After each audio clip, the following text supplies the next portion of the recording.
สวัสดีจ้าสวัสดีท่านผู้ชมทุกท่านนี่เป็นผลการออกรางวัลหวยฮานอยพิเศษประจำงวดที่19พฤษภาคม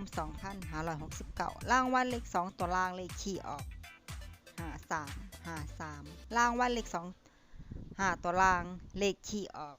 512 53 512 53รางวัลเลข2ตัวบนเลขคี่ออก98รางวัลเลข3ตัวบนเลขคี่ออก898รางวัลเลข5ตัวเลขคี่ออก40898นี่ก็เป็นผลออกมันหวยฮาน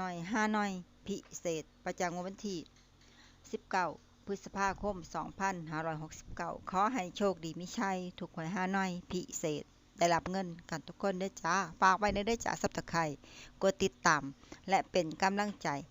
ขอบคุณทุกท่านที่เข้ามารับชมและรับฟังแล้วมาพบกันใหม่ในผลการออกหวยฮานอยในเวลา